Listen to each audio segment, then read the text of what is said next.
I am almost sure that you have heard someone, either a motivational speaker or a leader or whoever, say these words: "Impossible is not in my dictionary."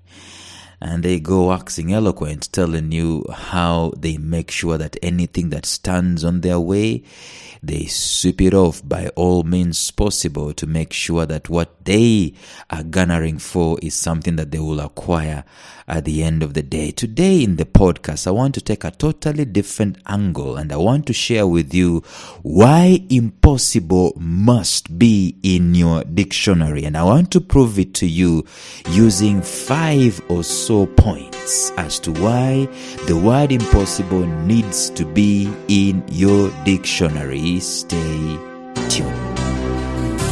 Welcome to the Life Signatures podcast with Lawrence Namale. Lawrence is a life coach, author, and keynote speaker who loves to tackle different topics on purpose, productivity, and resilience. His mission in life is to awaken all your boundless possibilities available in you. Life Signatures podcast is dedicated to bring to reality every single person who knows that deep down in their gut, there's got to be more to life than this. And now, here is your host, Lawrence Namale.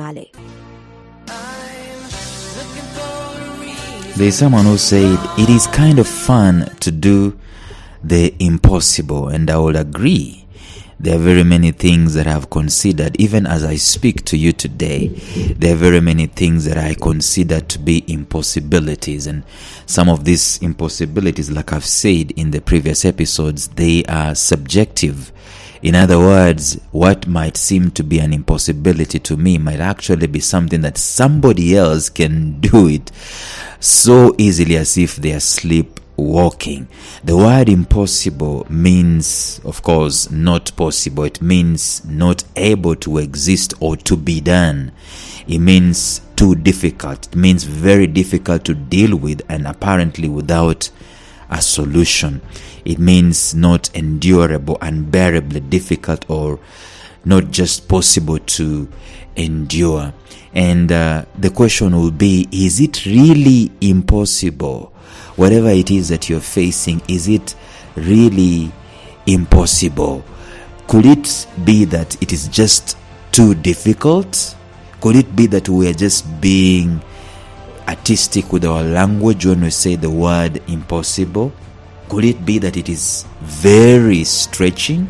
Could it be that it will create great discomfort and therefore we label it impossible so that we can't venture into it? Could it be that it's never been done by anybody else and so we do not know the outcome and so we just make it an impossibility? Could it be that it demands so much more than we are willing or able to pay? And could it be that it is unheard of and it is something that is foreign? What is your impossibility today?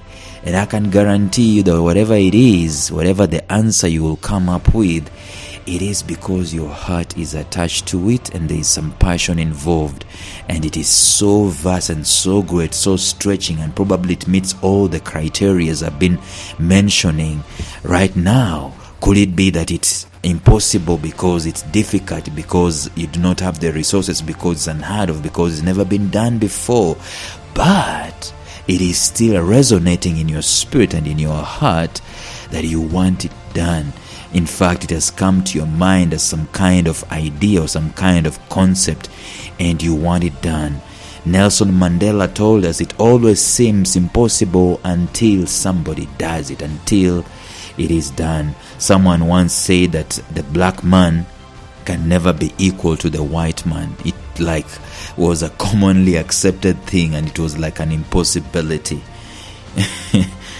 Others say that it was impossible for human being to fly. Some that black man will never be the president of the United States ever. In fact, some that a woman will never be the president of the United States ever. Still others that money can never be sent on a phone.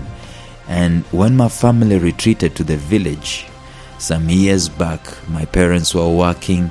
My mom was working in a very nice school, and my dad was a manager in a sugar factory. And when he lost his job, my parents had to retreat back, and our family had to retreat back to the village. When we did that, my mom's colleagues said that it would be impossible for myself and my siblings to ever make it out of the village. Why? Because the village was where people are unambitious. It was where people are only going to school up to the primary level, and then, you see, people counted us out. They say that it was an impossibility for us to amount to anything. But the point is this: never mind what they say. Never mind what they say about your seeming impossibility. The question today is this: what are you saying about what is impossible? The moment you say it is impossible, guess what? It becomes even much more impossible. There's a French proverb that goes something like, to believe a thing is impossible is to make it so. It's absolutely true. Like I said, these things stem from your heart. You will say it's impossible because your heart is involved. You will say it's impossible because your mind is also involved. When the mind is given a sentence, it's given a barrier, the mind obeys 100%. See, of the recent past, what have you declared to be an impossibility in your sphere? Have you said it is impossible for you to make it financially? Have you said it is impossible for you to get married to her? Have you said it's impossible for you to have a loving, sizzling, fun, healthy relationship? Have you said it's impossible for you to go on vacation? Have you said it's impossible for you to find something to do? Have you said it's impossible for you to get to know what your purpose in life is? Come to think of it, can you picture the impossible being done? Can you imagine the impossible coming to pass? Let me use an example here. You might think it is impossible, say, for you to own your own company. But take some time and just imagine. Take some time, because it's not an impossibility to imagine. Is it? It is not an impossibility to imagine you owning a company. It is actually a possibility. I'm talking about imagination. I'm talking about you just going in your mind, closing your eyes, going in your mind and imagining you being the owner of a company, and you inspiring employees who really want to work for you, who really want to get their definition from the work that you've enabled them to do. You've given them the opportunity to do, to work, and to put their hands on the plow, to expend their energies to bring things to pass. You are able to imagine that, isn't it? You are able to imagine your company having a clientele base that is raving, fun, raving, eloquent about how good you are, how your services are good, and how you're making them to be winners. You can imagine that, isn't it? It's a possibility for you to imagine. You can do it. You don't need extra energy for you to imagine that. If you cannot imagine that, I'm telling you, it's a gone, lost case. We cannot do anything about it. If you cannot imagine it happening, there's nothing that I can do to help you. Only God can touch you and can change your thinking patterns. But for as long as you can put your imagination and your visualization into practice, you close your eyes. I don't know what it is that you seemed to be an impossibility before you. You saw an impossibility that you will never marry, you'll never have a wedding. Can you close your eyes just about now and visualize and imagine you in a spectacular ceremony? You're walking down the aisle and the man of your dreams is waiting at the altar. Can you imagine that happening? If you can imagine that happening, it is a possibility. Here is the thing. What you call impossible might not necessarily be impossible. Chances are that you do not have enough data or enough information. Chances are that someone else has done it. Chances are that you have not toyed with the idea long enough to intimately know exactly why it seems to be an impossibility. I have had people say, impossible is not in my dictionary. Well, the very fact that you've already said the word impossible technically means that it's already in your dictionary, and so you've already uttered it. But frankly, you and I need that word impossible in our respective dictionaries, and I'm going to explain to you why it is important for us once in a while to have our backs against the wall. Once in a while it is good for us to hit rock bottom. Once in a while it is good for us to maybe be praying and our prayers are hitting a ceiling of impossibility. It is a good thing once in a while for us to face an impossibility. And here are my reasons. Number one, there is unquestionable growth. When you hit rock bottom, when your back is against the wall, when it seems like it is over, when you hit rock bottom, the only way is back up. There is no going down anymore. You can only go back up. Because an impossibility is going to summon growth. How are you going to overcome an impossibility? You're going to overcome an impossibility by growing your capacity so that you can be greater than it is. I think I've read it from a book by this guy called Hack Eva, who talks about the millionaire mindset, and he says that we need to grow bigger and greater than our difficulties and increase in our capacity so that it seems like we are able to conquer it. Great growth comes from occasionally facing impossibilities. Believe me, I am not wishing any of us, and even including myself, I am not wishing us an impossibility. I'm not wishing us a crisis, but the fact of the matter is this: great revolutions have been created when men and women faced impossibilities. Great growth comes from occasionally facing impossibilities squarely in the face and staring them down until they blink. It is John Maxwell who famously said, if we are growing, we are always going against our comfort zones. We are always going outside of our comfort zones. Nothing stirs up comfort of your nest. Nothing stirs up the comfort of your nest like a seeming impossibility. It pushes you out of your comfort. It causes you to start thinking an extra mile. It causes you to start scribbling things and your mind is running at an extra speed than when you are comfortable. If you and I will overcome an impossibility of any kind, it goes without saying that we must outgrow the impossibility in knowledge and in stature. That's why I am telling us that the word impossibility needs to be in our respective dictionaries.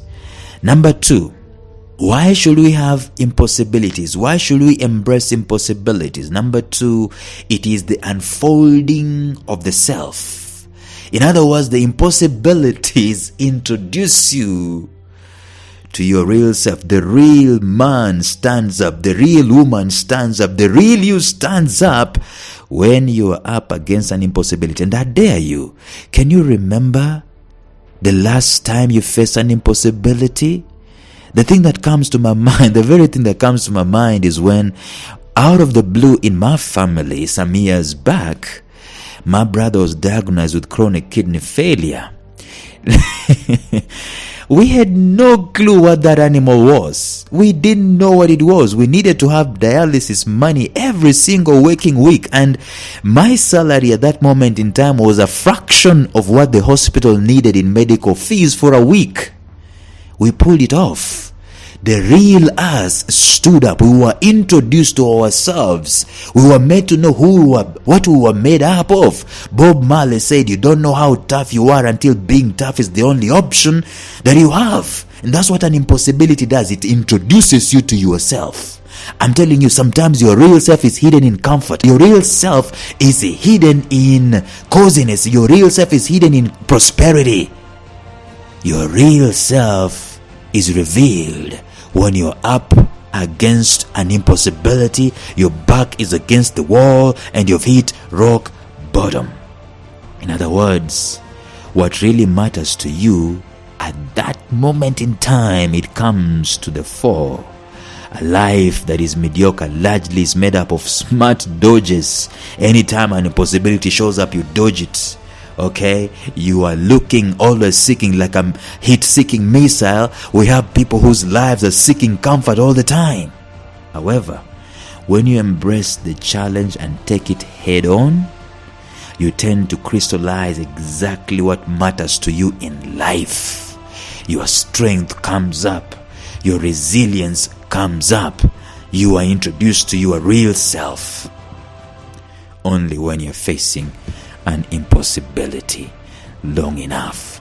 That's why people who have gone through crisis and setbacks and tough situations, they will never want to go through it again, but they will always be grateful for what it introduced them to, whom it introduced them to themselves. That's why the word impossibility needs to be in your dictionary and mind. The third reason as to why I invite us to embrace the word impossibility is that it is something that I call down with the props. In other words, all the pretense, all the facades in your life, they melt away. What really matters to you comes to the fore. In the thickest of pressure, all the impurities are gone. Your entire swagger becomes worthless.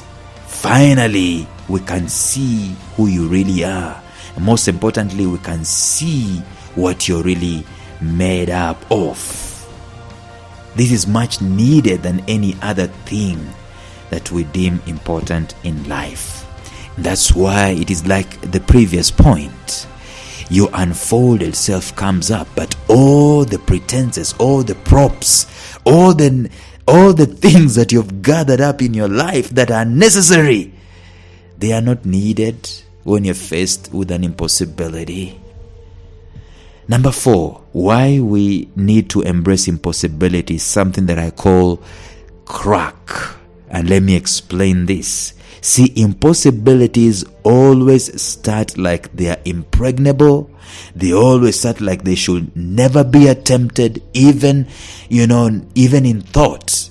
But of a few who have faced up just one impossibility and watered it down by relentless focus, they will never have to do it again. In other words, like we've said in the previous points, once you're introduced to yourself, you will never have to be introduced to yourself again because you've realized what you've made up. In other words, the outer you has been cracked.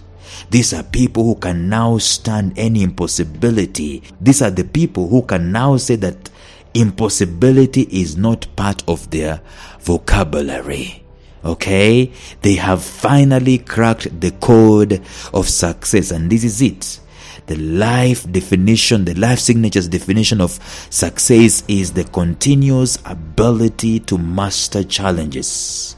I know it sounds like a struggle. It is. Anything less is a facade. And that's why we need to embrace the word impossibility. It introduces us to a formula of success because we need to stare at that impossibility with a relentless focus until a crack appears. And all you need at times when you're facing an impossibility is a small glimmer of hope, a small crack in the makeup of the seemingly impregnable impossibility, and you are on your way. The fifth reason as to why we all need to embrace impossibilities is simply this: there is divine participation. Let me tell you, for the most part, why would you need the divine if you can do it on yourself? If you can do it on your own? If you can do it by yourself? Why would you need the divine? Everything impossible in our natural realm is possible in the divine realm. Think about that. Frankly, I need the divine in my life in an ever-increasing measure every single working day to overcome myself. I need the divine. In fact, if I can come up to the place of partnering with the divine in an ever-increasing degree, I will be a very happy human being, because the divine is always peddling the impossible. The divine is always operating in the impossible. The divine is always seeking, looking for a man or a woman who will dare to do the impossible so that they can partner with them. See, a pastor of mine normally says that one of the ways you can know that you've had a command from the divine or from God is that what is to be done is an impossibility. And I agree. The other two factors that will make this to be something that you've heard from the divine is that it is too expensive and that it is unreasonable. My point is this: you need impossibility so that the divine can be part and parcel of your life. In a good way, not necessarily in a bad way.